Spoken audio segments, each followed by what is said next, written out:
a gente fica normal desse jeito, com esse calor. Que loucura é essa, Senhor? A gente está acostumado, Goiânia, com seus 30 graus, beleza, já é o suficiente, né não? 40 é demais para a cabeça de qualquer ser humano.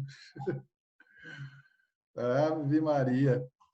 Vou até olhar aqui qual a temperatura em Goiânia. Neste momento está 39, 38, 39. Olha só que delícia. A boa notícia é que vai continuar assim a semana inteira. Só na semana que vem que volta ao normal, 30, 31. Olha que coisa boa. Gente. 2020 está testando todas as formas de sobrevivência do ser humano. Vocês não estão entendendo.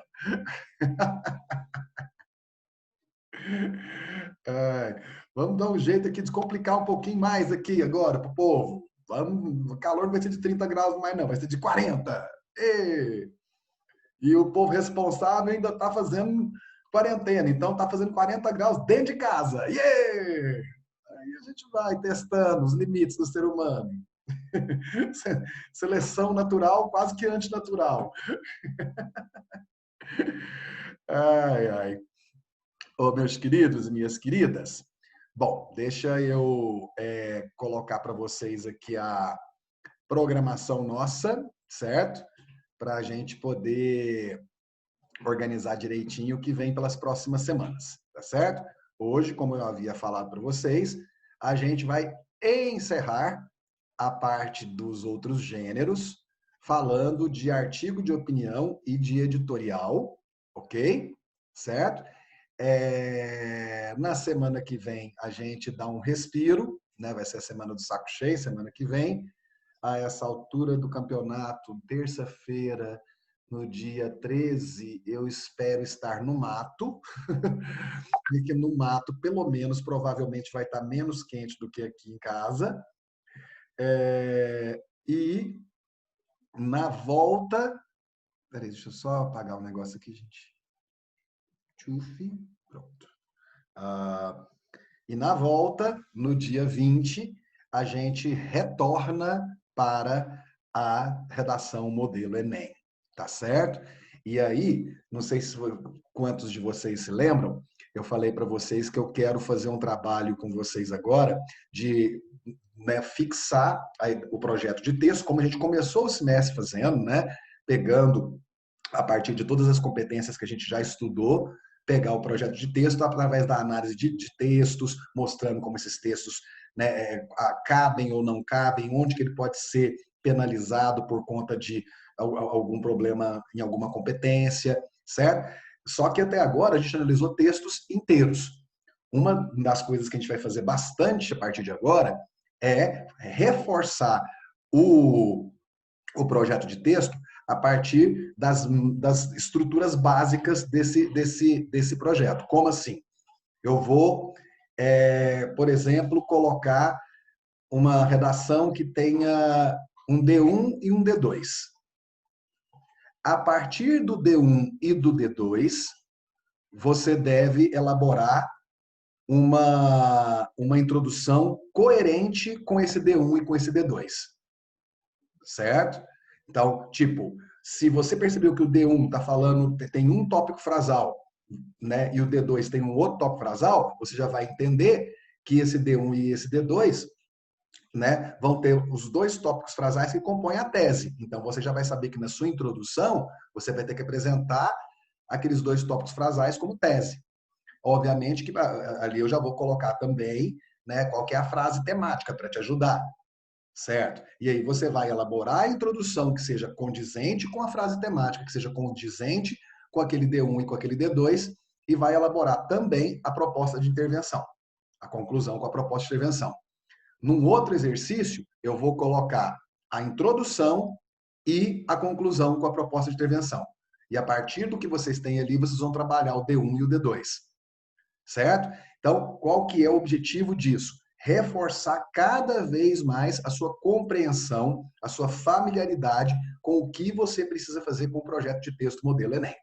certo? Além disso, isso a gente vai fazer muitas vezes até em sala de aula, vamos fazer muito exercício em sala de aula, além, obviamente, das propostas de redação.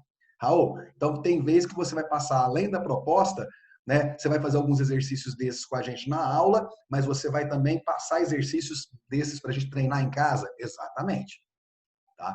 Gente, eu não quero ninguém nessa sala tirando menos que 920 nessa redação do Enem, sabe? Então, nós vamos martelar, né, temas e essas estruturas até isso ser assim, digerido na sua corrente sanguínea. Não tem jeito de você, sabe? Se você não tirar 1000 ou 960, é porque você cometeu algum erro muito bobo.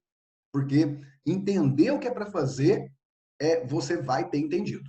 Tá certo? E nós temos um bom tempo para fazer isso ainda, né? Lembrando que o Enem é só em janeiro. E aí, é, ah, Raul, estão falando aí que vão voltar às aulas em novembro, as aulas presenciais. Você está sabendo alguma coisa em relação a isso? Não estou sabendo em relação a nada, certo? O que eu sei é que existe uma divisão muito grande de opiniões dentro do sindicato das escolas, certo? É, eu sei que a maioria não quer que volte, porque não tem vacina, né? Ah, e se a gente olhar aí o que está acontecendo nos países que voltaram, muitos tiveram que voltar atrás, voltar para o ensino à distância, porque, obviamente, que se existe um lugar no universo em que você pode ter um ninho de contágio, é em escola, certo? Então assim, apesar de, né, estarem falando sobre isso e tudo mais, não tem nada definido, não sei nada. Pessoalmente, eu acho que não deveria acontecer isso, né, sabe? Não agora. Não tem jeito. Ah, Raul, mas como é que vai fazer? E não sei o quê. Ah, nós não estamos fazendo o ano inteiro? Vamos continuar fazendo, né? Certo? Vamos continuar fazendo. A questão é de saúde pública, gente. A questão é de saúde pública. Né? A questão é a gente tomar uma atitude, né, que pode ser precipitada e piorar a coisa e fazer isso durar mais tempo ainda. Você está a fim de pegar 2021 desse jeito também? Eu não estou. Tá certo? Então, quer dizer, mas nada está definido, tá bom? Não tem nada definido. Então, meus queridos e queridas, a gente então hoje, como eu disse, a gente finaliza, a gente já falou de crônica, a gente já falou de textos de opinião, de resenha, já falou de carta argumentativa, agora nós vamos falar de artigo de opinião e de editorial. Eu passei para vocês um material que era o material que eu falei para vocês de interpretação de texto, lá uma lista de gêneros no Enem, certo? Que eu falei que em algum momento eu quero trabalhar com vocês aquilo, porque vocês não têm aula de interpretação de texto especificamente, né? Então eu não sei se algum professor trabalhou com vocês a questão dos distratores. Eu perguntei isso para vocês já e alguém já me respondeu sobre isso? Distratores. Quem tiver acordado aí me responde. Acho que não, né? Não, se alguém trabalhou distratores com você, você vai saber, né? Porque é uma coisa que assim, é recorrente, é recorrente. Eu quero pegar uma aula de vocês, provavelmente quando a gente voltar da semana do saco cheio, para trabalhar com essa lista, porque eu quero ensinar vocês a trabalhar com essa questão dos distratores, porque eu acho que vai ajudar vocês demais na prova de linguagens, certo? Os meninos do terceiro ano, né, com os quais eu trabalho isso, né, e os meninos do cursinho de outros colégios que eu trabalho isso também, na interpretação de texto, já estão sentindo uma diferença muito grande no que se refere à segurança que eles têm para responder as questões do Enem, certo? A partir dessas estratégias que eu quero passar para vocês.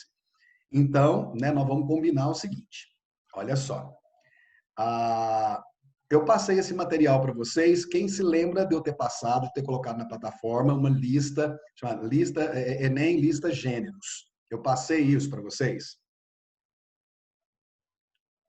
Quem se lembra de ter visto isso lá na plataforma? Ninguém se lembra de ter visto isso na plataforma. Ou eu falei que ou eu falei que eu ia passar e não passei, mas eu acho que eu passei, não passei não? Passei sim, a Beatriz está falando que eu passei. Tá certo? Então você vai, eu vou postar de novo hoje, gente. Vou postar de novo. Porque o que eu quero que você faça? Eu quero que você responda essa lista, certo? Muitas das questões que lá estão, tem, logo depois da questão, você vai ter o gabarito. Então tá lá as alternativas, né? O texto base, o enunciado, as alternativas, e embaixo tem as alternativas de novo, e está marcado em vermelho, se não me engano, a alternativa que é correta. O que eu quero que você tente fazer? Que você vá passando de questão por questão sem olhar esse gabarito, certo? Você vai tentar fazer esses exercícios, são todos exercícios extraídos de Enem, certo? E aí, para você chegar aqui daqui a 2 semanas, já mais, assim, pelo menos mais pronto para isso. Porque a partir do momento em que você tentou fazer, você vai se lembrar de como que você fez a questão. E aí eu vou começar a ensinar para vocês as estratégias do jeito que você tem que tentar fazer para responder a questão. E aí você vai comparar o jeito que você está fazendo com o jeito que eu vou ensinar. Certo? E aí você vai começar a perceber as diferenças. Tá bom? Então eu vou hoje novamente passar esse material, que é essa lista de exercícios do Enem de gêneros. Como assim de gêneros, Raul? Porque uma das coisas que o Enem mais trabalha, gente, são com os vários gêneros. Por isso que eu tenho falado para vocês a importância de vocês entenderem esses outros gêneros aqui. Eles, né, lá nos textos base das questões, eles colocam lá crônica, colocam artigo de opinião, texto de divulgação científica, anúncio publicitário, etc, etc, etc, etc. Então, você entender, né, carta, né, e tal, você entender as características desse gênero te ajuda, obviamente, a entender, né, até alguns conteúdos que vão ser importantes na compreensão das questões, tá? Então, presta atenção. Hoje eu vou passar uma proposta de redação, que vai ser artigo de opinião ou editorial, para quem quiser fazer artigo de opinião ou editorial, e vou passar essa lista. Para que dia que vai ser isso? Para daqui a 2 semanas ainda. Então, tanto a redação quanto a lista, vocês vão ter 2 semanas para fazer. Semana que vem vocês não vão entregar nada. Semana que vem vocês vão descansar, ou vão colocar alguma coisa em dia, ou fazer as duas coisas. Tá certo? Mas aí, na semana seguinte, que vai ser no dia 20, certo? Eu quero que vocês cheguem com essa lista resolvida, né? E, obviamente, com a redação feita direitinho.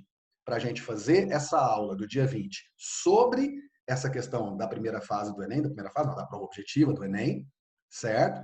E eu poder te ajudar nisso aí, que eu acho que vai ser bastante útil.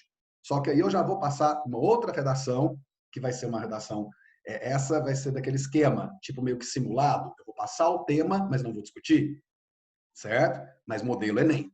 Mas modelo Enem. E aí, para o dia 27, eu já preparei uma proposta de redação que vai fazer, né? Não, semana que vem não tem aula. Nem um dia da semana na semana que vem. Semana que vem vai ser a semana do saco cheio, certo? Porque como nós não teremos férias, então nós vamos fazer uma pausa na semana que vem, porque tá todo mundo de olho revirado de cansaço. Tá certo? Eita, que pena. Eu sei que perder a minha aula, gente, é uma coisa muito ruim na semana de vocês, mas assim, até para eu dar uma aula melhor eu preciso, tá bom?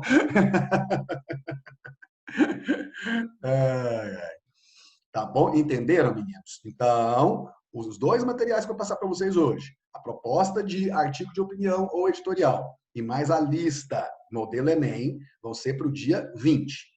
No dia 20, vocês vão entregar, normalmente na plataforma redação, e vão ter feito a lista do Enem. E aí nós vamos trabalhar com essas estratégias de resolução da prova do Enem, da prova de linguagens, no dia 20. Vou passar uma redação que você vai fazer sozinho, certo? Sozinho, não vai ter explicação, material de apoio, mas vai ser modelo Enem, certo? É até legal para você fazer meio que tipo um simulado, né? Tal.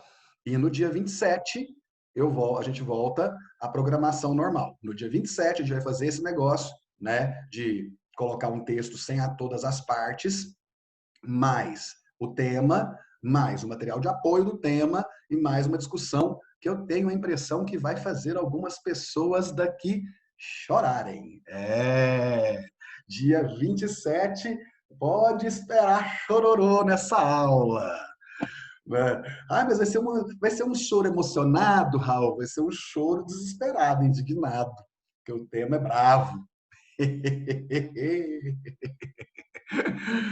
Ai, Raul! É verdade. Tá bom? Alguma dúvida sobre os nossos próximos passos, gente? Tudo tranquilo? Tudo certo? Então, tá bom.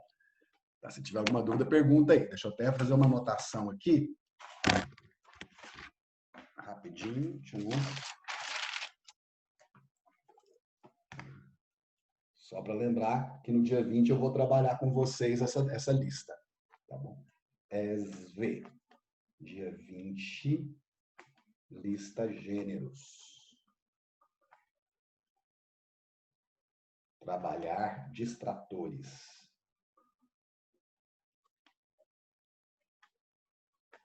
Trabalhar distratores. E mais proposta de redação.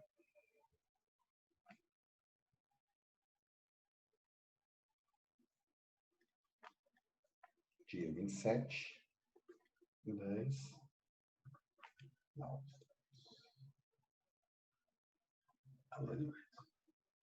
Opa, eu acabei falando aqui. Ninguém ouviu não, né, o que eu falei? Qual que é o tema do dia 27?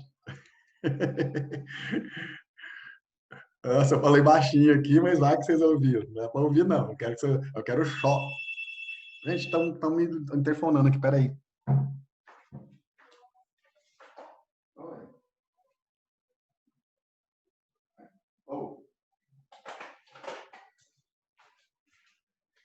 Com certeza era engano. Com certeza era engano. Então tá, beleza? Tranquilo? Bora então começar aqui o parangolé. Gente, no material da semana passada, deixa eu abrir ele aqui.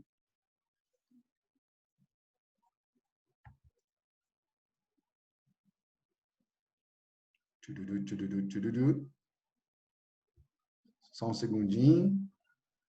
Foi o material de carta argumentativa, que eu passei para vocês toda a parte, né, da estrutura, os exemplos, né, aquela coisa toda, tal, não sei o quê.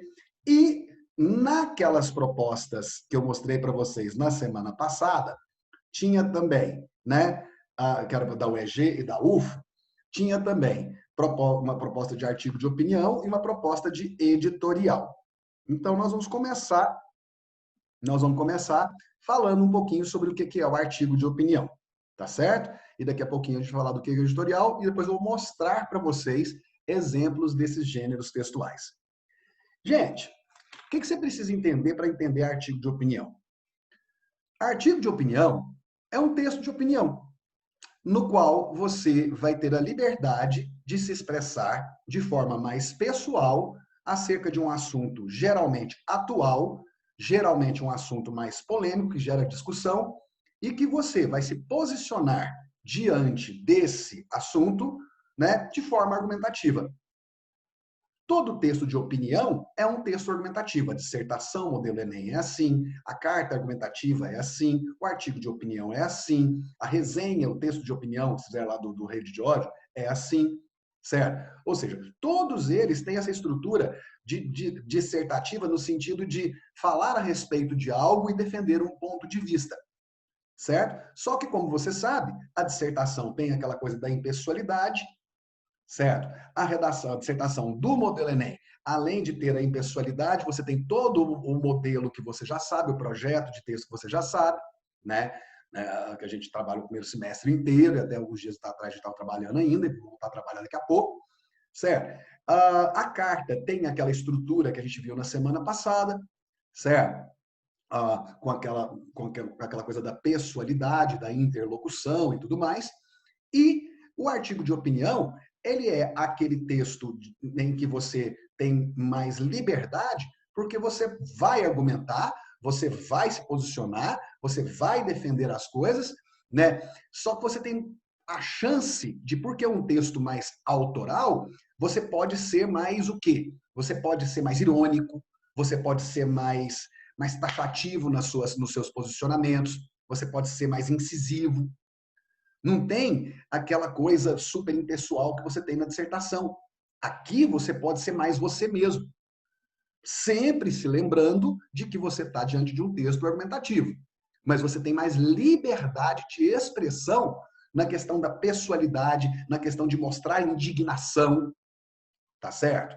E uma coisa que você precisa entender é que o texto, artigo de opinião, ele é um texto que geralmente, a questão do meio de circulação do artigo de opinião. O artigo de opinião, ele é um gênero textual jornalístico. Então, ele é um texto que você vai ver onde? Você vai ver em revistas e jornais.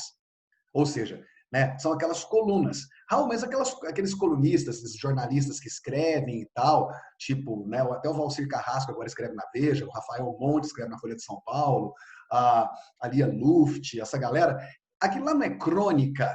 Depende. Pode ser crônica ou pode ser artigo de opinião.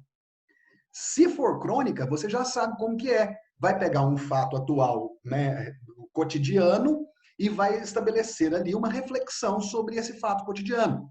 A crônica tem um aspecto mais reflexivo, tem um aspecto, às vezes, mais humorístico, né, tem um aspecto mais subjetivo. O artigo de opinião quer provar um ponto de vista, ele é mais argumentativo. Então, ele vai pegar, por exemplo, se existe uma questão relacionada por exemplo, se você quer falar, o seu artigo de opinião é sobre o posicionamento dos apoiadores do Bolsonaro em relação a ele estar se abrindo para outras vertentes políticas, e foi até tomar café da manhã com o Rodrigo Maia, e uma boa parcela dos apoiadores mais radicais dele, né, chamando, né, até no tempo, foi trending topic do Twitter, né, alguns apoiadores chamando o Bolsonaro de comunista, né? Aquela ativista abilolada lá, a tal da Sarah Winter, fez lá um desabafo nas redes sociais chorando, porque tudo que ela acreditava está caindo por terra e etc, etc. Então, você pega esse contexto, né, em que notoriamente um presidente que está à direita, que é mais conservador, que conseguiu o apoio dessa parcela da população e de outras parcelas também por questões de embate político, aquela coisa toda, certo? Tem sido chamado por apoiadores ou ex-apoiadores de comunista. E aí você quer discutir essa questão de como a polarização no Brasil chegou a um extremo absoluto, certo? Em que um presidente de direita tem sido chamado por apoiadores de comunista. E aí você vai discutir isso para mostrar que a polarização ela é nociva. A polarização ela emburrece a discussão política. E aí você começa a falar sobre isso, você está defendendo esse ponto de vista, você vai mostrar os argumentos, você vai fazer comparações, certo? Você vai fazer comparações, você vai fazer um trabalho de contra-argumentação, que é muito interessante isso. Você pode, quando você fala assim, o leitor pode, inclusive, argumentar que o posicionamento que defendo não deve ser levado em consideração por causa disso, disso e disso, a partir de tais e tais argumentos. Ora, mas o que o leitor não está percebendo é que esse argumento que está sendo utilizado por muitas pessoas não é coerente, por causa disso, disso, disso, disso e disso. Não é possível observar essa questão por esse viés, porque esse viés está relacionado a tal coisa que não está sendo percebida por esses que estão, né, pensando dessa forma. Então, olha só, você vai fazer um trabalho de embate.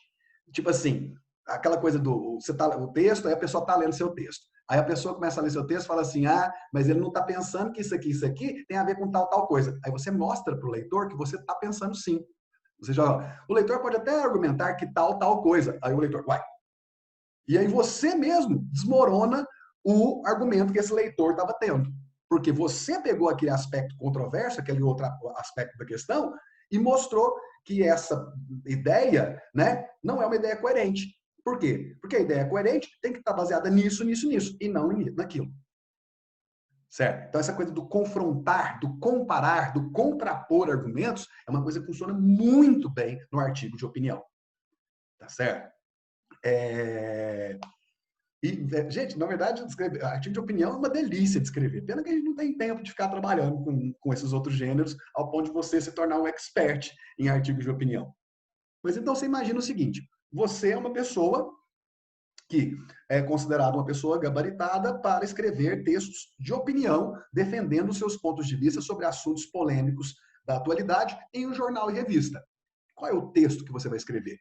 Certo? Que tipo de texto? Como é que você vai marcar a sua autoria, o seu posicionamento? Né? Como que você vai ser reconhecido, né, como jornalista? Né? Que tipo de jornalista é você? Com que tipo de tendência ideológica? Com que tipo de estilo para escrever? É isso que o artigo de opinião faz. Tá certo? Enquanto que o editorial já vai ser aquele texto oficial do jornal ou da revista.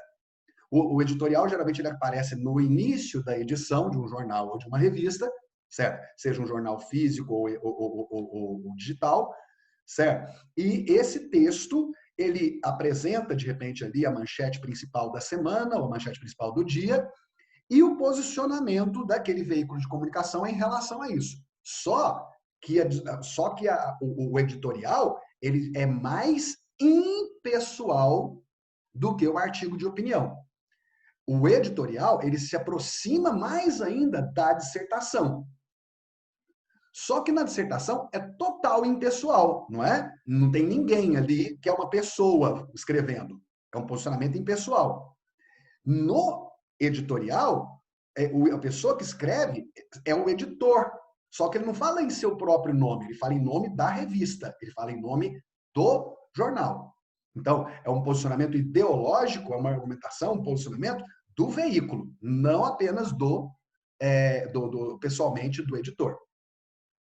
Sabe? Também tem caráter argumentativo? Sim. Né? É um texto também jornalístico? Exatamente. Então, todo texto jornalístico, gente, seja um artigo de opinião, seja um editorial, tem dois momentos.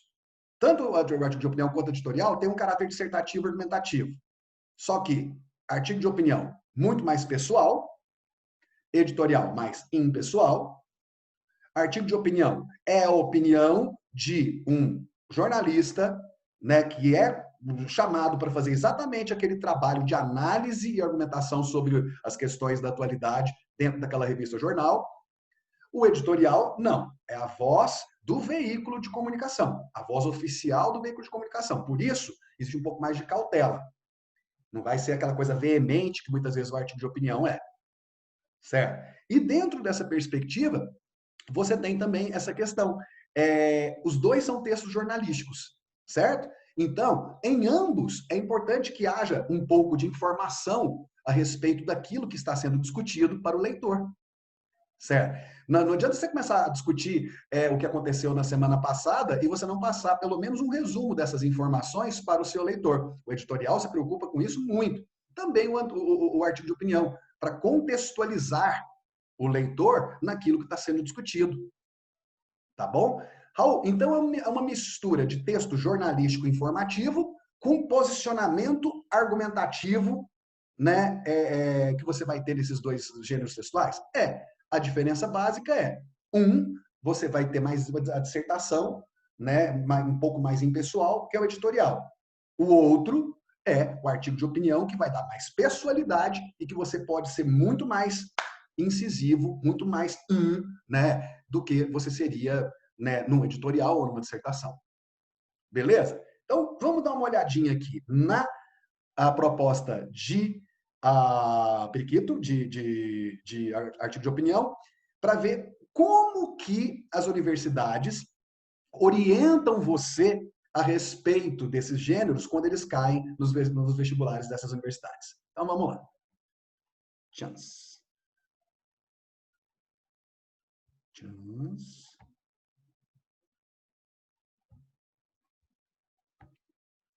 Raul, esse material aí é o material da semana passada, né? É o material de carta argumentativa e que tinha também as outras propostas, que tinha artigo de opinião e crônica e editorial. Exatamente, é o mesmo material da semana passada, tá certo?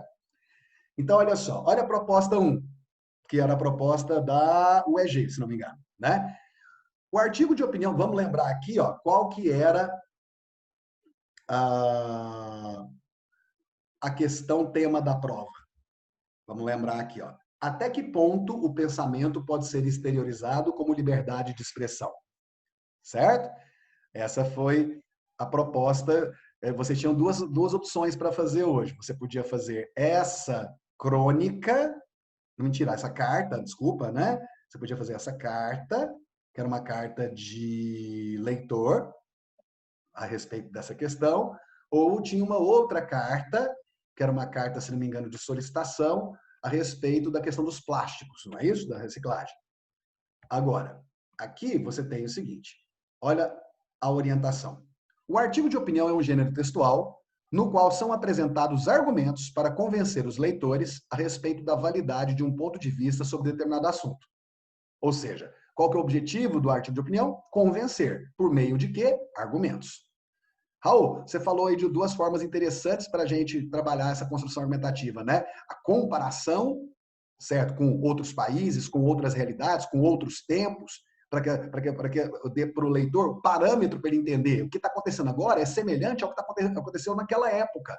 E naquela época os resultados foram assim, assim, assim. Então a gente tem que mudar a questão agora, porque senão não teremos resultados parecidos. Comparação e por contraposição, meio que antecipando o que o leitor que discordaria de você estaria falando, e aí você, né, pega esse ponto que você entende que é questionável e coloca no seu texto mostrando por que não é questionável, por que faz sentido e por que é coerente. Certo? Isso, né, são duas estratégias bem bacanas para você trabalhar com artigo de opinião. Tá? A comparação e a contraposição, certo? Para evitar a chamada contra-argumentação. Então, beleza. Então, tá. De posse dessa orientação, perceba que eles não vão muito a fundo no negócio, não, gente. Eles só estão falando que é um texto para convencer e que você tem que argumentar para convencer. De posse dessa orientação, amparando-se na leitura dos textos da coletânea, que falavam sobre liberdade de expressão, e ainda em sua visão de mundo, perceba que a sua visão de mundo, o que você pensa, é super importante. Por isso que eu estou dizendo que o artigo de opinião é o tipo do texto que vai mostrar que tipo de jornalista é aquele ali, né? E que vai ter pessoas que vão concordar com ele ou discordar dele ou dela, né, a partir desse ponto de vista ideológico que se estabelece por meio desses artigos que essa pessoa escreve. De posse dessa orientação, amparado na leitura dos textos da coletânea ainda em sua visão de mundo, imagine-se na função de articulista. O que é articulista? É uma pessoa que tem uma coluna em um jornal ou revista. Então, você é alguém que tem um espaço no jornal ou na revista para poder escrever semanalmente, ou diariamente, ou 2 vezes por semana, o seu artigo de opinião sobre algo. Certo? De uma revista ou de um jornal de circulação nacional, e escreva um artigo de opinião posicionando-se acerca da questão tema dessa prova. Tá certo? Raul, artigo de opinião tem que ter título? Sim. Artigo de opinião tem que ter título. Você já leu algum texto de jornal ou revista que tem a opinião de algum jornalista que não tenha título? Mais uma vez, eu conclamo a vossas senhorias. Esses gêneros que fogem do Enem, eles estão pedindo para você ir para a sua realidade, para as coisas com as quais você tem contato, as coisas que você lê. Certo? Então, você vai pensar, não, realmente, quando eu vou ler um texto massa, assim, nossa, olha a opinião desse cara, geralmente tem título, tem assinatura. Só que, lembra, você não pode assinar. Certo? Você não pode assinar com o seu nome. Então, no caso do artigo de opinião, se não tiver uma orientação específica, você não vai assinar, mas você vai colocar um título no texto. Beleza? Então, tá. Essa era a orientação, né? Escreva um artigo de opinião posicionando-se acerca da questão tema desta prova. Então, sobre o que você vai opinar? O seu texto vai procurar responder de forma crítica, de forma argumentativa, buscando fatos, repertórios, argumentos, comparações, contraposições, né? Vai responder a essa questão. Até que ponto o pensamento pode ser exteriorizado como liberdade de expressão? Ou seja, você vai defender basicamente 2 pontos de vista, um de 2 pontos de vista. Primeiro ponto de vista, o de que deve sim haver limites para essa liberdade de expressão, e o outro, a liberdade de expressão não pode ter limites, porque senão ela não é liberdade. A partir disso e que você vai determinar o que você pensa. Você acha que liberdade de expressão tem que ter limite? Você acha que se liberdade de expressão tiver limite, ela deixa de ser liberdade? E aí você vai construir a sua argumentação em cima disso. Tá certo? Perguntando aqui. Eu fiz vestibular ano passado e não sabia que não poderia assinar. Assinei. Mas você assinou com o seu nome, Gustavo? Meu Deus! Uai, mas essa é a regra de ouro da redação, você não pode assinar seu nome. Porque é o processo de identificação, né? Onde foi isso? Ah, da Unip. Você também escreveria, colocaria o do seu nome, Máximos? Né? Você sempre tem que lembrar, gente, a regra de ouro. Colocar o seu nome num texto, a não ser que tenha, né, algum vestibular que tenha uma orientação explícita, assine com o seu nome. Se não tiver isso, você não pode, porque em Enem, nesses vestibulares mais concorridos e tudo mais, você pode ser considerado como fraude. Tá certo? Por isso, lembra, a carta, não existe carta que não é assinada, mas você viu o jeito que os vestibulares colocam? Assine um leitor ou uma leitora, assine José ou Josefa, certo? Para exatamente não haver essa identificação, tá bom? Ah, então, perceba, né? Aqui, gente, esse aqui é o tipo de texto que você tem a liberdade de discutir a coisa do jeito que você quiser. Discutir, argumentar, posicionar-se de forma argumentativa, mas sim do jeito que você quiser. Você tem muito mais liberdade no artigo de opinião do que numa dissertação, até porque você pode usar inclusive a primeira pessoa. Tá certo? Tudo bem, meninos? Tá? Então, daqui a pouco eu vou mostrar um exemplo para vocês. Agora, olha qual era a proposta de Periquito, de editorial, lá da UF.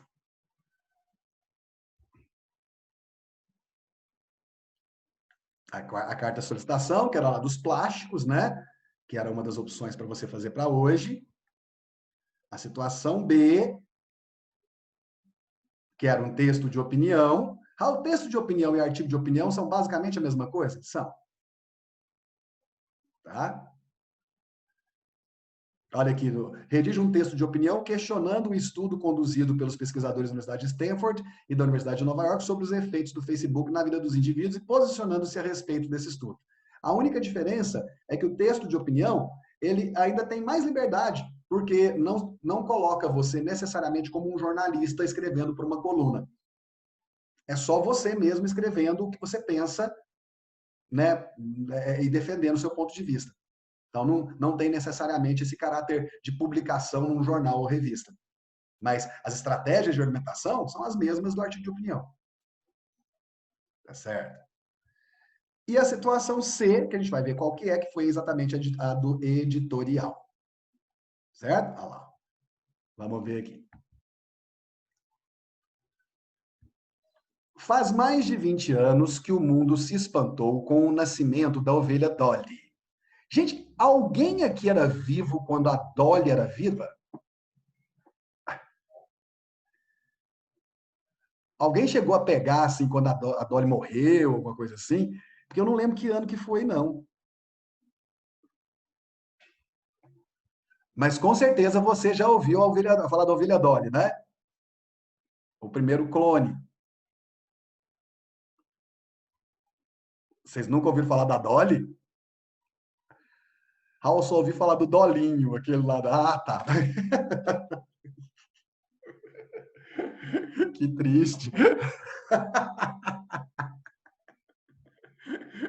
Já ouviu falar, Silvia? Bom, ok. Beleza. Então você tem aqui a Dolly, né? A Dolly foi o primeiro clone animal bem sucedido, né? Viveu alguns anos e tal, e ela era um clone de uma outra ovelha, né?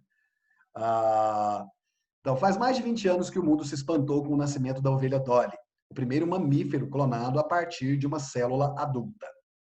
Na época, a mídia explorou bastante o receio implícito da duplicação de seres vivos. A revista Time colocou 2 ovelhas na capa com a manchete: "Algum dia haverá um clone seu?" Ao mesmo tempo, o filme Jurassic Park assustava o público com uma história sobre tiranossauros e velociraptors, né, clonados, que saem de controle e atacam os humanos, comendo advogados e apavorando criancinhas. Esse texto aqui parece, inclusive, um texto meio que de editorial. Mas ao longo dos anos, a clonagem foi sendo apagada da imaginação coletiva. Por isso que eu perguntei.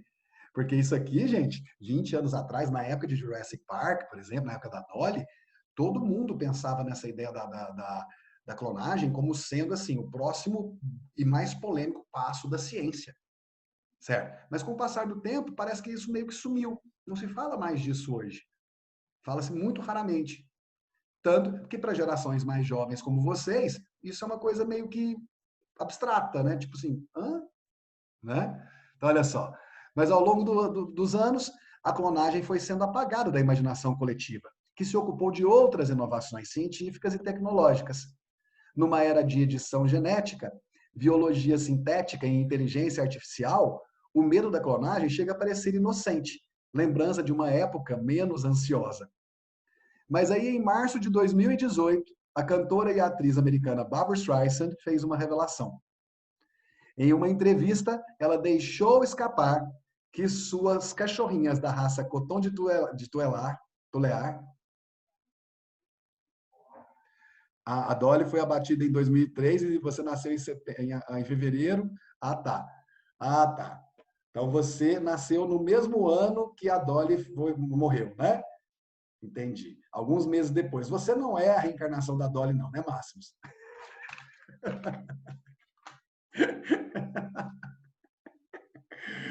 É, só para a gente poder, assim, seguir de boa aqui. Olha só, em uma entrevista, ela deixou escapar que suas cachorrinhas da raça Coton de Tulear, Miss Violet e Miss Scarlet, na verdade são clones de Samantha, uma cadela que ela amava muito e faleceu em 2017. As duas, ela explicou, haviam sido clonadas. A revelação gerou fúria entre os defensores dos animais, e Streisand publicou um artigo no New York Times explicando: "Fiquei arrasada com a perda de Sammy depois de 14 anos juntas e queria manter uma parte dela viva, algo que veio de seu DNA. A moralidade da clonagem é debatida há bastante tempo. Nós temos o direito de criar uma cópia de um ser vivo, especialmente considerando a dor e o sofrimento envolvidos no processo? Para produzir um único clone, pode ser necessário implantar mais de 10 embriões. A mãe que atua como barriga de aluguel é tratada com hormônios que a longo prazo podem ser perigosos. E muitos dos fetos são abortados, nascem mortos ou deformados."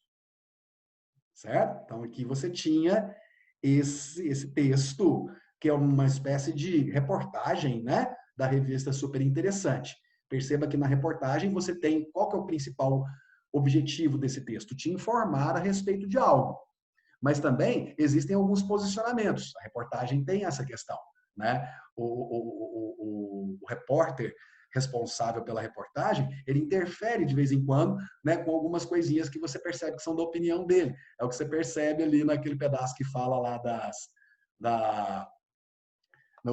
assustavam o público com uma história sobre tiranossauros clonados que saem de controle, atacam humanos, comendo advogados e apavorando criancinhas. Isso aqui gera até um certo humor, né? Essa coisa de comer advogado, apavorar criancinha. Então você percebe que existe uma certa liberdade, certo? Mas tudo dentro do objetivo, da informação. É um texto cujo objetivo é informar, certo? Então, você leu esse texto e você está informado a respeito de alguma coisa, né? A respeito da nova onda de preocupação com a questão da clonagem, vindo e que tomou forma principalmente depois do que aconteceu quando a Barbra Streisand falou que os cachorrinhos delas são clones de uma outra cadela dela, né? Então, tá. Redija um editorial a respeito do direito de se criar uma cópia de um ser vivo especialmente considerando-se a dor e o sofrimento envolvidos nesse processo. Como é que você poderia começar aqui, gente, esse editorial? Lembra que eu falei para vocês que o editorial ele é uma mistura de texto jornalístico, ou seja, ele precisa ter informação, certo? E, ao mesmo tempo, ele é um texto opinativo. Ou seja, você tem que se posicionar diante de alguma coisa. Certo? Você tem que discutir a respeito de alguma coisa e se posicionar. Então, aqui, como se trata de um texto jornalístico, seria importante você começar com algum fato, com alguma informação. Do mesmo jeito que esse texto que a gente acabou de ler fez. Tá certo? Esse texto que a gente acabou de ler aqui, ele poderia ser facilmente um editorial? Poderia. Então, né, você pode começar falando, né, pegando esse fato da Barbra Streisand, por exemplo, para começar a discutir essa questão? Pode. Certo? Mas então vamos agora olhar especificamente como é que funciona isso. E eu vou mostrar para vocês, né, exemplos, né, e as características básicas de cada um desses gêneros textuais. Tchums. Eu só tenho que achar aqui, só um segundo. Editorial e artigo de opinião.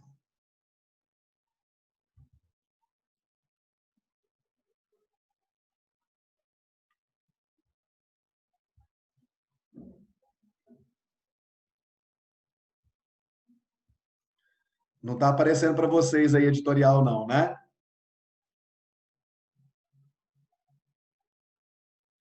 Na tela de vocês está aparecendo editorial ou está ainda no material anterior? Alô?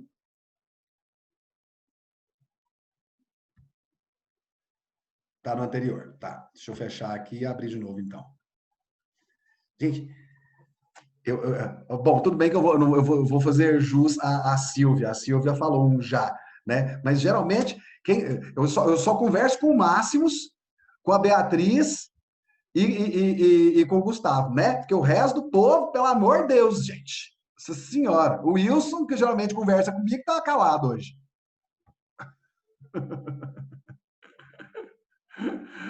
Ah, não, ai. Aí, ó. Deixa eu ver quem mais costuma aparecer para conversar.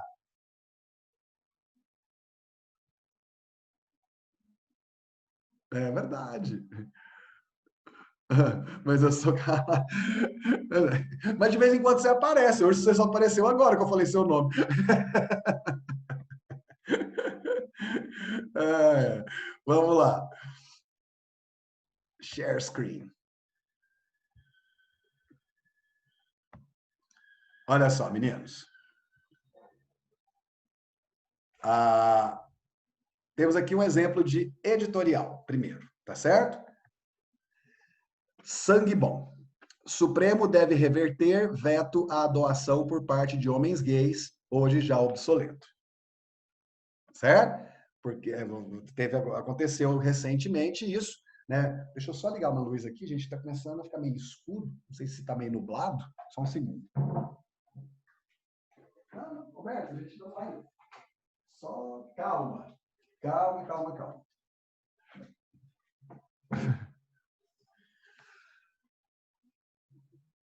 Né, até bem pouco tempo atrás, aí, ainda em 2020, homens gays não podiam doar sangue, ainda dentro daquela perspectiva que vem lá dos anos 80, associando homens gays à AIDS, né? Mesmo depois de tanto tempo, mesmo depois do número de pessoas heterossexuais, né, se contaminarem mais do que homossexuais, né, todo tipo de gente, né, grávidas e etc, né, mas esse decreto não mudou, só mudou esse ano, certo? Só esse ano é que caiu esse decreto de que homem gay não pode doar sangue. É muito louco isso, né, gente? Tipo assim, ah, beleza, você vai ter homens que são gays e que são bastante efeminados e tal. Inclusive, não são daquele jeito, não fazem questão de esconder e tudo mais. Aí, quem que vai determinar? É o funcionário do laboratório? Vai olhar para a pessoa e falar: você é gay, você não pode doar sangue? E a quantidade de homens gays que nem parecem ser gays? Como é que vai determinar? Então, quer dizer, isso me parece muito mais um preconceito contra um tipo específico de pessoa, né, pelo seu comportamento, pelo seu visual, do que propriamente uma coisa que tenha algum tipo de eficiência real, né? Porque, né, tudo quanto é pesquisa aí indica, né, a grande maioria dos homossexuais você nem desconfia que são homossexuais, certo? É... Ó o Eduardo, gente. Durante a doação de sangue, eles perguntavam se você tinha feito sexo com outro homem nos últimos 10 meses. Olha que loucura. Além de ser uma puta de invasão de privacidade, né? É, exato. É uma total falta de desrespeito, de invasão de privacidade, e você tá, assim, taxando aquela pessoa. Se você faz sexo com homens, você tem mais chance de ter AIDS. E isso nós estamos em 2020. Olha o tanto de tempo que se demorou a mudar, gente. Está desde lá da década de 80 que tá essa merda lá. Tá certo? Não, é, na verdade, não. Na verdade, demorou mais tempo. Demorou mais tempo. Mas mas, assim, inclusive esse decreto, se não me engano, ele já foi depois que já tinha se comprovado, depois que já tinha sido comprovado que não havia mais essa coisa da distinção entre pessoas heterossexuais e homossexuais para pegar AIDS, certo? Então, o decreto ele já nasceu defasado. Então, né? Então, olha só. Então, a partir de 1º de maio, o Supremo Tribunal Federal dará seguimento ao julgamento em que se discute se homens que fizeram sexo com homens nos últimos 12 meses podem doar sangue. A proibição atual, adotada por força das normas do Ministério da Saúde e Anvisa, vigora desde 2002, tá vendo? Já era século XXI, gente, quando esse decreto foi feito. O bom senso recomenda revertê-la. Olha a posição do jornal ou revista. O bom senso recomenda reverter essa decisão. Então, veja que é uma coisa que não é pessoal demais, mas existe um posicionamento por parte do veículo. Beleza? A imprescindível segurança dos bancos de sangue, direito dos pacientes, pode ser garantida por caminhos alternativos, menos danosos. Desde 2013, bolsas de sangue coletadas passam pelo teste NAT, capaz de detectar a presença de vírus com eficácia. No caso do HIV, o procedimento reduz a janela imunológica a cerca de 10, a cerca de 10 dias, ou seja, o cara, né, não precisa ter transado há 10 meses, né? 10 dias já é o suficiente para entender se ele foi contaminado ou não. Certo? E com esse teste, quer dizer, eu coleto seu sangue. Seu sangue, beleza, tá. Independente de você ser heterossexual ou homossexual, você tem chance de estar contaminado. Então, o que eu vou avaliar? Se o seu sangue não está contaminado. Enfim. Certo? Ah, há cerca de 10 dias. Ao centrar a atenção sobre um grupo e não em fatores de risco, o veto à doação por homens gays se tornou obsoleto por não averiguar de fato a segurança do sangue. Na prática, só impõe discriminação. Posicionamento, não é? Dissertativo, argumentativo, mostrando o que a revista acha desse veto da doação por homens gays. Certo? Né? Não tá preocupado com a segurança do sangue, está só discriminando os indivíduos. Nesse sentido, olha o uso do operador argumentativo, gente. É um texto argumentativo, tem uso de operador argumentativo. Nesse sentido, os questionários aplicados devem ser revistos para diferenciar entre práticas seguras e arriscadas, qualquer que seja a orientação sexual do doador. Ou seja, estava lá, você fez sexo com um homem nos últimos 10 meses? Tá, a questão é, você fez sexo protegido, seja com homem ou com mulher, nos últimos 10 meses? Né? Ah, não, não fiz sexo com homem, não. Fiz sexo com 35 mulheres, não usei camisinha nenhuma e elas não têm nenhum tipo de proteção de nada. Ué,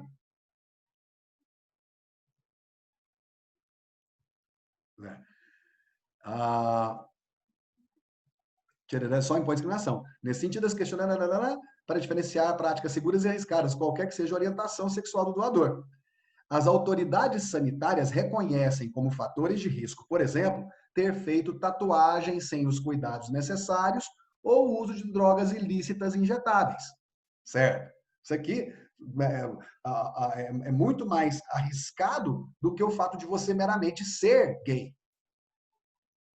Internacionalmente, cumpre apontar a proibição aos gays prevalece. Ventos de mudança, no entanto, se denunciam. 2 países com regulações semelhantes às do Brasil, França e Estados Unidos, alteraram recentemente suas políticas com vistas a diminuir o período de 12 meses considerado nesses casos. Outras nações aboliram por completo o impedimento. Em 2015, a Argentina retirou a menção à orientação sexual do doador no questionário. Portugal e Espanha tampouco adotam tal critério. Não se espera que o julgamento do STF se dê sem controvérsia, ou seja, vai criar polêmica, mesmo que preconceitos fiquem de fora. A maior ocorrência de HIV entre jovens gays de 15 a 29 anos, segundo os dados de 2018 do governo paulista, 70,3% dos portadores dos vírus nesses estratos da população do estado eram homossexuais. Então, essa maior ocorrência tende a ter peso no debate. Certo? Por quê? O que aconteceu nos últimos anos? O fato de a AIDS não, entre aspas, não matar, porque hoje você tem tratamentos públicos, gratuitos e eficazes, certo? Fez com que a geração que hoje tem a idade de vocês, gente, se desprotegesse completamente. Certo? Então, quer dizer, enquanto a minha geração e a geração de quem é um pouco mais novo do que eu, né, seja homo ou heterossexual, trabalhou muito com a ideia de se proteger na hora do sexo, a geração de vocês e de quem é um pouquinho mais velho que vocês, chutou o pau da barraca. Chutou o pau da barraca. Resultado, aumentou muito a contaminação entre jovens. Como jovens homossexuais geralmente praticam sexo mais cedo, né? Nas relações homossexuais acontecem mais cedo, porque, tipo assim, às vezes o rapaz é hétero, mas nem toda menina tá afim de transar tão cedo. Mas muitas vezes você vai ter, com essa liberdade que existe maior para os homossexuais hoje, você vai ter rapazes bem jovens que estão interessados em sexo desde cedo. E que estão fazendo sexo desde cedo. Então, isso fez aumentar nesse grupo a contaminação. Isso quer dizer que pega mais em gay? Não. Mas que tem que se levar isso em consideração. Os comportamentos de risco. Tá certo? As razões já apresentadas aqui, no entanto, entretanto, deveriam prevalecer. Né? As razões já apresentadas aqui, entretanto, deveriam prevalecer. Né? As razões mostradas para que esse decreto seja mudado e que os homens gays possam, né, doar sangue e verificar a segurança do sangue e não o comportamento do indivíduo. Não se justifica o veto a um contingente inteiro, né, um grupo de pessoas inteiro, quando há condições de avaliar casos individuais e zelar pela segurança a partir de testes e questionários. A exclusão de doadores se torna particularmente insensata no atual cenário de escassez de estoques de sangue em meio à pandemia do Covid-19. Certo? Gente, vocês perceberam? Um texto que apresenta um episódio que está acontecendo no Brasil atual, no mundo atual, cheio de informações para o leitor, mas que também vai posicionar-se de uma forma um pouco impessoal, dissertativa, posicionar-se mostrando, né, que isso não deveria acontecer. Por quê? Porque isso é insensato diante do tal, lá. Raul, é basicamente como uma dissertação, só que jornalística. Exatamente. É uma dissertação jornalística, em que o ponto de partida vai ser, né, mostrar para o leitor uma determinada coisa que está acontecendo, uma informação, e a partir dessa informação analisar aquilo e posicionar-se diante daquilo. Beleza? Então, olha só. Um outro exemplo. Não, eu acho que eu não peguei exemplo, não. Isso aqui não é exemplo, gente. Isso aqui é periquito. Isso aqui são as características. O editorial é um texto de responsabilidade da direção do jornal ou da revista, que deverá acompanhar cada número de publicações e que se debruça sobre os acontecimentos mais marcantes da atualidade ou daquela edição do periódico, né, da revista, do jornal, comentando, analisando, exortando, né, ou seja, questionando, em suma, fazendo opinião. Não uma opinião qualquer, mas a opinião do jornal. E é essa característica que distingue o editorial dos demais textos de opinião. Dos demais textos de opinião no jornal, né? Tipo assim, você tem a crônica, né? Você tem o artigo de opinião, né? Todos esses textos são de caráter pessoal. O editorial, não. O editorial, ele é a posição do jornal, é a posição da revista, é a posição do veículo de comunicação. O editorial é o espaço jornalístico em que o órgão da imprensa pode abandonar o discurso da imparcialidade jornalística para manifestar a sua opinião sobre algo. Dessa forma, sua organização discursiva fará uso da explicitação de uma tese que será defendida por meio de provas que a sustentem. Né? Você viu ali os dados que foram utilizados, as comparações, os exemplos que foram utilizados, os argumentos que serão utilizados. Deve-se ter claro que esse ponto de vista sobre um assunto relevante para o jornal e seu público leitor não é um ponto de vista individual, e sim de um grupo, uma instituição, né, do jornal. Tipo assim, esse é o posicionamento desse jornal, dessa revista sobre esse assunto. Dessa forma, não se trata do olhar subjetivo do editorialista, aquele que fica encarregado de escrever o editorial, mas do olhar crítico do órgão de imprensa que ele representa. Ou seja, é aquilo que vai identificar a forma de pensar daquele veículo. Beleza? Quando você fala, por exemplo, a Veja é isso, a Carta Capital é aquilo, a Folha de São Paulo é aquilo, esse julgamento que você faz é a partir da... Quer dizer, na maioria das vezes, infelizmente, ultimamente, esses julgamentos têm sido feitos a partir de só ignorância mesmo, né? Que na maioria das vezes são pessoas que nem chegam a ler nem Veja, nem Carta Capital e nem Folha de São Paulo. Mas quando você lê, né, e você vai julgar, falar, né, era muito comum falar, a Veja é muito conservadora, a Veja é de direita, né? Ou a Carta Capital é totalmente de esquerda, tal, não sei o quê. Quer dizer, são pontos de vista que o veículo carrega, que mostra e que vão ser identificados pela população, né? Então, tipo assim, se eu sou de esquerda e eu gosto só de ler aquilo que me interessa e com o qual eu concordo, eu vou ler tal veículo. O que é uma grande bobagem, que você só aumenta a bolha, né, na qual você vive. Então, quer dizer, é isso, beleza? O editorial, ele representa, então, a visibilidade desse jornal. Por isso, ele não é assinado, ele não é pessoal. Ao menos não seria de bom tom, né, você assinar o editorial. O editorial deve ser, em suma, enfático, né, colocar com ênfase o posicionamento, tipo, esse decreto deveria ser revogado, como tinha lá. Certo? Ele deve ser informativo e equilibrado, sem arroubos de agressividade, sem falar que tem que mandar esse povo, né, chupar prego, pro povo preconceituoso do caralho. Você não pode fazer isso. Em nenhum texto argumentativo. Certo? E tem que ter esse equilíbrio entre a informação e a argumentação.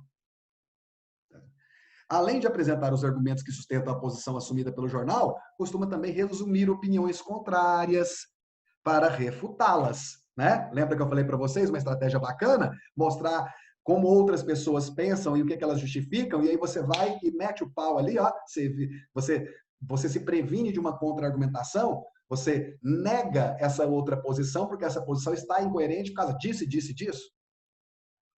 Para refutá-las. Estratégia conhecida como contra-argumentação. Certo? Esse gênero textual pode ser também titulado de carta ao leitor, não carta de leitor. A carta de leitor é aquela que tinha opção na semana passada. Carta de leitor. Um leitor escreve uma carta, né, para o editor do jornal, da revista. Aqui é a carta ao leitor, a carta do veículo para o leitor. apresentando o que o veículo pensa sobre aquilo. Carta ao leitor, também é chamada da redação, certo? Vai aparecer em alguns jornais e revistas que vai colocar assim, da redação, em vez de editorial, certo? Ou carta do editor, dá na mesma. No entanto, o que percebemos com essas variações, muitas vezes, é um distanciamento da função do editorial. Quando isso acontece, o que se alcança é um diálogo despretensioso com o leitor, sem a intenção de analisar um fato polêmico, para que se delineie um ponto de vista crítico. Na verdade, há uma outra intenção, francamente publicitária. Nela, busca-se valorizar o jornal e a revista como produto feito para agradar seus clientes. Essa não é a função legítima do editorial. Então, essa carta ao leitor, da redação, geralmente não tem o peso crítico que o editorial tem. Tá certo? Diante de tais considerações, se lhe for solicitada a escrita de um editorial, produza um editorial cujas raízes sejam as que lhe marcam essencialmente. Faça um texto que avalie um assunto polêmico, defendendo um ponto de vista sobre ele. Então, a estrutura dele: desenvolvimento, introdução, desenvolvimento e conclusão. Você vai introduzir para contextualizar a questão a ser analisada. Você vai informar o seu leitor, você vai relatar qual é o episódio, o contexto que vai ser analisado. Desenvolvimento, para apresentar os argumentos que sustentam a análise. Se for o caso, refutar, né? Negar, combater os argumentos contrários àquilo que você está defendendo. São estratégias usuais: exemplificações, ilustrações de fatos recentes notificados, né? Comparações, depoimentos, pesquisas, dados estatísticos, citações, prospectivas históricos, né? Tipo assim, falando alguma coisa da pandemia agora, vamos pensar em pandemias do passado, para comparar as ações de combate, certo? E a conclusão você vai para fechar a reflexão feita, certo? Não tem proposta de intervenção, não tem nada. Você olha para esse editorial aqui, você entende que não tem. É só finalizar o raciocínio, certo? Essa estrutura é semelhante à encontrada nos artigos de opinião. A diferença essencial entre esses dois gêneros argumentativos é, por um lado, a extensão dos textos. Enquanto artigos de opinião são mais longos, editoriais devem ser curtos, enfáticos, tratando a questão central de um modo resumido e objetivo. E, por outro lado, diferenciam-se quanto à perspectiva adotada para a análise. Os editoriais não são assinados e não podem ser associados a uma perspectiva subjetiva, ou seja, de uma única pessoa, certo? Já que tem como função expressar o ponto de vista do periódico em que são publicados, certo? A linguagem é formal, tem caráter impessoal, as estruturas frasais permitem um grau de complexidade, apresentam períodos longos, relações de coordenação e subordinação, né? Tá. Agora, o artigo de opinião. Vamos ler aqui o exemplo. Intolerância. Ando cansada do Facebook. Olha como já mudou, gente. Né? Ando cansada do Facebook. Ou, mais exatamente, das demonstrações de intolerância pelos meus amigos em resposta ao mais recente atentado terrorista no mundo ocidental, motivado por intolerância. Depois dos radicais islâmicos matando a esmo, agora são judeus pedindo a cabeça de muçulmanos, cristãos exigindo contrição de muçulmanos não terroristas, não terroristas. Acho curioso. Ateus recebem desconfiança generalizada pelo simples fato de não acreditarem em um Deus. Mas quem vejo disseminar o ódio generalizado são aqueles cujas religiões pregam compaixão e tolerância. Ou será essa suspeita também intolerância enviesada de minha parte? Eu que sou ateia declarada. Olha como já é mais pessoal, olha como já é mais provocativo, olha como já existe, né, umas reflexões um pouco mais ousadas, certo? Ainda bem, existe a ciência, com observações sistemáticas e controladas para nos livrar de um mundo de achismo. Um estudo recém-publicado na revista Current Biology comparou o comportamento altruísta, né? Comparou o comportamento altruísta, ou seja, o comportamento da pessoa que deixa de fazer por si para fazer pelo outro, comparou isso e as tendências punitivas de crianças de 5 a 12 anos, cristãs, muçulmanas ou não religiosas, nos Estados Unidos, Canadá, Catar, Jordânia, Turquia, África do Sul e China. Gente, olha só. aqui existe uma tese, a de que a intolerância parece estar muito mais do lado das pessoas que pregam tolerância por meio da religião, certo? E agora, na argumentação, você vai ter esse momento em que está colocando, né, o estudo na revista Current Biology, que vai tentar o quê? Embasar esse ponto de vista dela, né, da autora do texto. No estudo, os pais religiosos avaliaram seus filhos como ainda mais empáticos do que pais não religiosos julgaram ser os deles. Mas não foi isso que o comportamento das crianças mostrou. Né? Então, os pais acharam que os filhos religiosos, os filhos de pais religiosos, teriam mais empatia do que os filhos de pais não religiosos. Mas o estudo, né, por meio do comportamento das crianças, não mostrou exatamente isso. No primeiro teste, as crianças tinham a oportunidade de doar a um colega de escola, em segredo, alguns dos 10 adesivos que haviam acabado de ganhar dos pesquisadores. Crianças criadas em famílias muçulmanas ou cristãs doaram, em média, 3 de seus 10 adesivos. Crianças de famílias não religiosas, 4. Também foram as crianças não religiosas as mais benevolentes com estranhos que elas viam agredir terceiros em vídeos. Seu julgamento do agressor era menos negativo do que o de crianças muçulmanas ou cristãs. E a punição que crianças não religiosas achavam justa era mais branda do que a advogada, né, do que aquela defendida pelas crianças muçulmanas. Conclusão: o cérebro humano é intrinsecamente capaz de boas ações. Não é preciso ser religioso para ser uma criança altruísta, piedosa ou para entender direitos humanos. Deixar a religião de fora de questões morais não reduziria a bondade humana, muito pelo contrário. Ao ser perguntada sobre o que o intolerante Moore, Donald Trump, deveria ler para entender melhor o Islã, a também norte-americana e muçulmana Dalia Mogahed respondeu bem: não quero que ele entenda o Islã, quero que ele entenda a Constituição. Gente, é argumentativo? É opinativo? Tem crítica? Tem provocação? Tem argumentação? É artigo de opinião. Tá certo?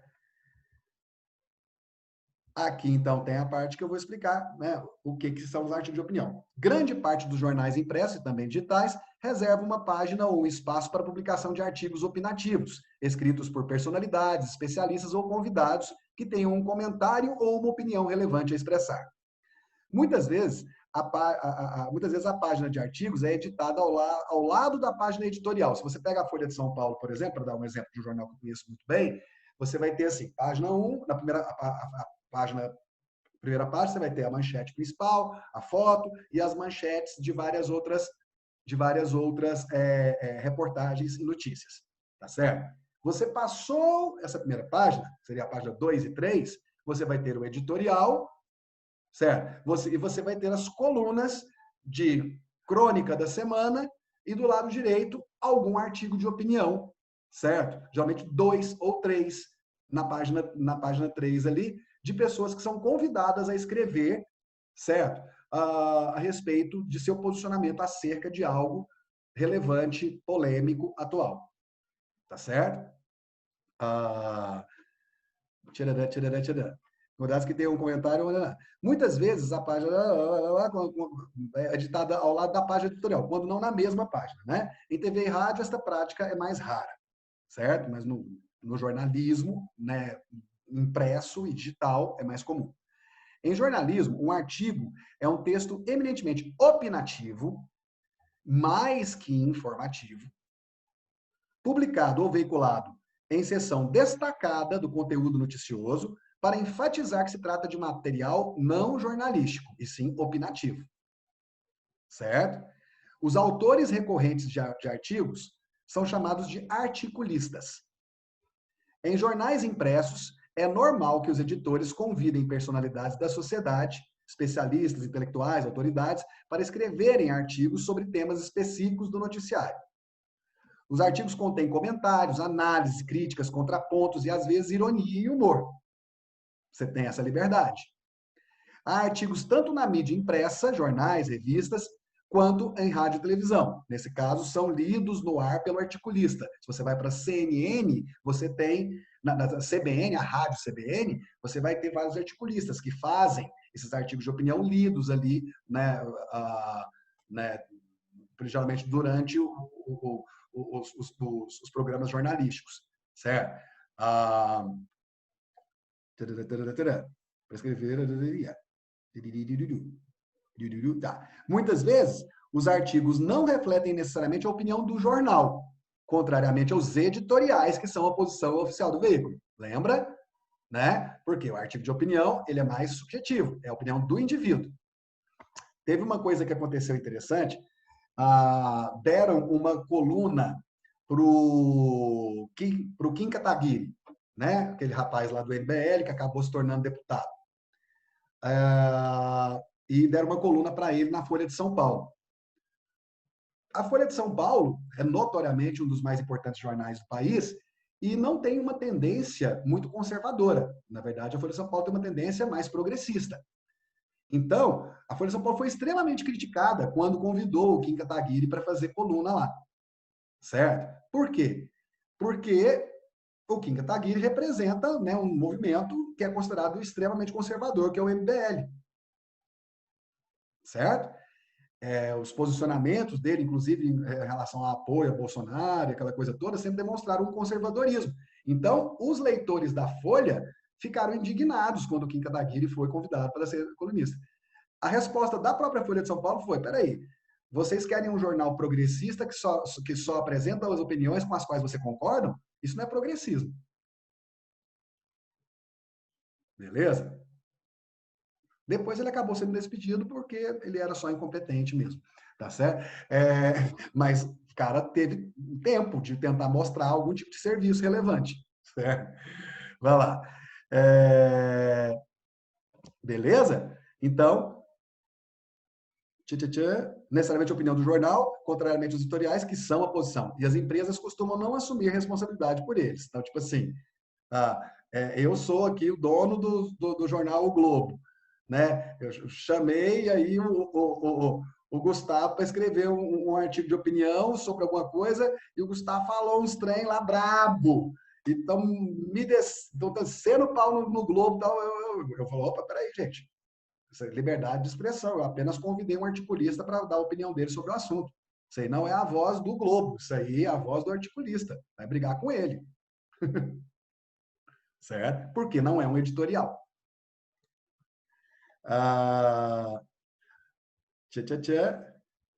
O contexto de produção do artigo de opinião é exatamente o quê? Esse contexto de circulação dos textos informativos, opinativos nos jornais e revistas. Depois você vai terminar de ler aí, tá certo? As áreas, o que acontece no artigo de opinião, a estrutura do artigo de opinião, mas você já viu como é que é. Mas olha só, o que você vai fazer no artigo de opinião? Né? A contextualização, a apresentação da questão que está sendo discutida, a explicitação do posicionamento assumido, utilização de argumentos para sustentar a posição assumida, consideração de posição contrária e antecipação de possíveis argumentos contrários à posição assumida, a contra-argumentação, que eu tinha falado para vocês, utilização de argumentos que refutam a posição contrária, retomada da posição assumida, possibilidade de negociação, um meio termo, né? uma tentativa de consenso, né? E a conclusão que dá ênfase ou que retoma a tese e o posicionamento defendido para concluir o texto.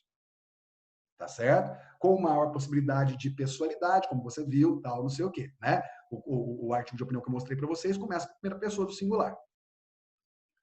Beleza? Aí você tem algumas, né, como que acontece a argumentação, sustentação, refutação, né? Sustentação da ideia, refutação é quando você vai bater no pensamento contrário ao outro, certo? E a negociação, que é essa tentativa de consenso, para ver um meio termo que poderia trazer uma luz para aquela situação polêmica, para aquela situação controversa, certo?